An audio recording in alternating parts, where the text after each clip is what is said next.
Now, on this particular day, when I woke up in the morning, I didn't really feel that good, not sick or anything, but I just felt like, I was really frustrated in that moment. You ever woke up in the morning and you just felt like, damn, like, I know my life is supposed to be better than this. Like, what am I doing wrong? Like, what do I need to do, right? And this is how I was feeling on this particular day. So, like, I was quiet.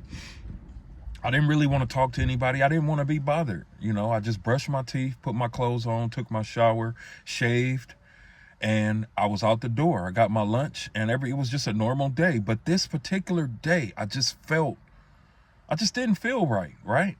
So I'm already upset because my life is not where I want it to be. I got my clothes on. I get in the car. As soon as I get in the car, I forgot the night before that I needed to get gas. So I'm already late to work. I know I'm going to be in traffic. And now I have to get gas. I'm talking about it was, how the needle goes to the E? My needle was on Z. Like, it was way, like, wrapped around. It was holding each other, So I go and I get gas. I'm rushing. You know how that rushing because you're late to work feeling feels. I'm rushing. I go and I finally get my gas. And, at that time, I was one of those people that, I would get I would try to whisper, because I was broke. I didn't really have that much money. You know what I'm saying? I walked in the gas station and, like, looking around. Hey, give me 14 on pump 8. Huh? When you don't have no money, it's always the person behind the counter that's always like, what did you say? Give me 14 on pump 8, fool. Right? Gave me the pump 8, pumped my gas, and now I'm back on the freeway in traffic. Now, mind you, I'm already late. Already got a feeling that today is not the day. And so I pull up in the parking lot of the job. I still remember this like it happened yesterday. I pull up in the parking lot and I go, I speak to the security guard, say what's up, go up the stairs or up the elevator, get to my department, and, I'm speaking to everybody. You walk in, you speak to everybody. I'm not letting everybody know how I'm feeling. I'm willing to bet money nobody really wanted to be at work. Nobody works a job because they want to. People work a job because they got to pay bills, or that's the only way that they know how to make money. So I go and I speak to everybody, BS around for a little bit. Mind you, I'm late. I clock in. It was like 30 minutes late to work. 30 minutes late. Now, I wasn't the type of person that would get there late every day. Like, it was just be some days, But again, let me get back to the story. I'm kind of digressing a little bit. So I get to my desk, getting ready for the day. I have been working here for 5 years. I was making $30 an hour. So I made good money. I just didn't have time, Look at my phone. I look at, turn everything on, turn my computer on. Look at my cubicle. I'm in my cubicle, turn everything. I'm hearing all the other conversations. I worked at a call center. So I'm hearing all of the conversations that everybody else is having. And I can't help but think like, damn, I do not want to be here today. I do not want to be here today. I just kept telling myself, I do not want to be here today. So soon as I get ready to start working, getting ready to take my first call, I put my headset on. You got to press the button to go ahead and take that first call. Right before I press the button, there's a tap on my shoulder. So I look up and it's my team lead. So I'm thinking in my head, like, what did I do wrong? Oh, he's getting ready to tell me something about showing up late. That's what I'm thinking. So I'm already in the mindset that I'm getting ready to get chastised. They might write me up for being late. Let me just prepare my mind for it. Just prepare your mind for it. So he tells me, hey, the manager wants to meet with you in his office. So I'm like, okay, that's a little weird because usually if I'm late and I'm getting ready to get rolled up, I can get rolled up at my team lead's desk and it's no problem. Right at my supervisor's desk. It's no problem. Now the manager wants to see me in his office. First of all, the manager doesn't want to, he don't talk to nobody. Like, he's barely here. Why is he here today? Most importantly, why does he want to talk to me?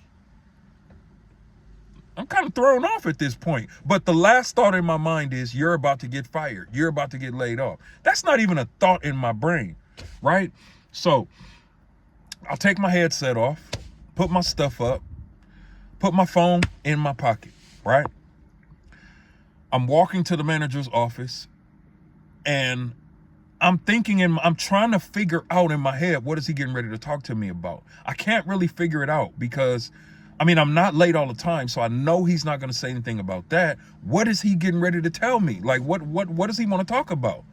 Again, not one thought of me getting fired or laid off. Not one. I just knew. I heard of that happening to everybody else, but that wasn't going to happen to Kevin Barnes. No way Kevin Barnes is going to get laid off. And this was in 2014, right? So I'm sweating now. My hands are sweating.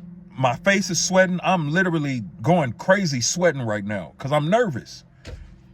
I walk in the office, and I should have known something was off because when I walked in the office, it was like this round table, and there was like 4 people sitting around the table, and all of them had this look on their face like, it was just kind of like a sad look. And my first thought was, somebody passed away and they think I did it? Like, what is going on? Like, why are these people, like, what happened? So I sit down, I'm trying to put my, professional face on. You know that face. I'm trying to put my professional face on. So how are you? And they look at me with a serious face. Didn't waste no time. They look at me with a serious face and says, Kevin, we appreciate all the work that you've put in here. You've been a great employee. Now my stomach dropped because I heard those words. You've been a great employee. Oh my gosh, I'm getting ready to get laid off. And then they tell me those words. We got to lay you off. We're downsizing and your department is the first to go. You're definitely not the only one, but you're the first one. My first thought is to get up. You know how in a movie, like somebody has their first thought? My first thought was to get up and slap the spit out of every single person. Bow, bow, bow. I want to slap all of them, right? Because I'm sitting here like 5 years of me putting in my work and all of this, I was really mad because I was making $30 an hour and that was over. That was over, right? So he tells me I'm laid off. I was the first one to be laid off. I didn't have time to even think. I went back to my desk. I grabbed everything. I didn't speak to nobody. I left because I was so embarrassed. I left. And when I left, on the way home, all I'm thinking is, how am I going to tell my wife? I'm married. I have 3 kids. How am I going to tell my wife I lost another job? Well, not another job. How am I going to tell my wife I lost my job? I'm making $30 an hour. What am I supposed to do? So what I did is on the way home, I figure I'm going to go fill out some applications. Like I can't just tell my wife I lost my job and not have a backup plan, right? So I feel like that's at least going to make everything a little better. On the way home, I stop off at Guitar Center. This was in 2014, November of 2014. If I'm lying, I'm flying. Right? I go in there, I fill out an application. Now I'm also a musician, so I knew the music terminology. So at this point, I'm not even thinking about how much I'm gonna make. I'm just thinking I need a position. I need something. I need money. First mistake. When you get laid off of a job, the first thing you do is not go get another one. That's the first mistake I made. So I didn't get hired on the spot, but I got hired days later. So I get home, tell my wife, and my wife has always been such an angel to me, man. She is such a queen, man. She tells me, it's okay, baby. You'll figure it out. You'll make it happen. Everything will be fine. So I'm like, damn, like that was easy. That was easy, right? So I get hired by Guitar Center. This was around Thanksgiving. I get hired. I worked there for a week. I went from $30 an hour to making $8.75 an hour. Talk about a big pay cut. I remember I helped them set up for Black Friday. Black Friday was supposed to be the next day. I helped them set up for Black Friday, and I'm thinking in my mind, like, I can't do this anymore. I cannot do this anymore. So I helped them set up till like 2 o'clock in the morning. The next day, I called and I quit on Black Friday, the most busiest day of the year.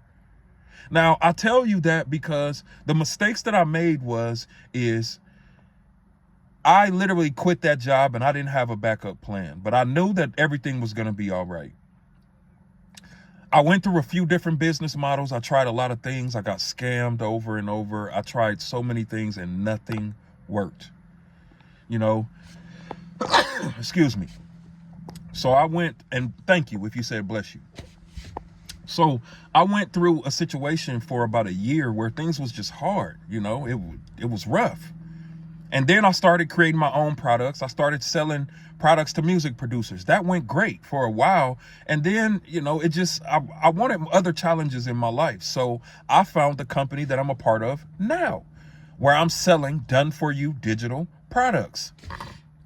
My life changed. Like, you know, the other day I made $5,100 from home. I only work 1 to 2 hours a day. Like literally $5,100 in a day is crazy, you know? And I'm here, you know, if you want to learn exactly how I'm able to make money online, then, you know, you can go ahead and you can click the links in the description. I have all of the information down there that, you know, you can go ahead and check it out. But most importantly, I was okay. It was rough, but I was okay. And now I'm sitting in my car. I've been working from home for about 10 years and life has been incredible. It's been incredible. And I made it.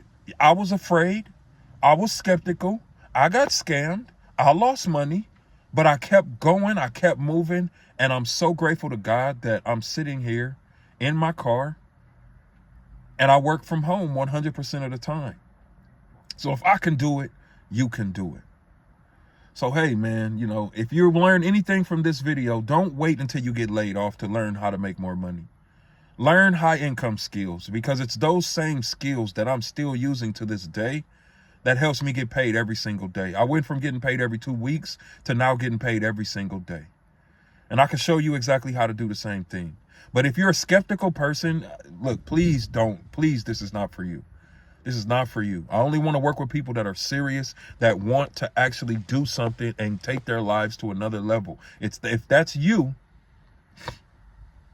comment the number 1 below and I'll send you the blueprint, or you can literally just tap the link in the description, check out everything, and I'll see you on the inside. Peace.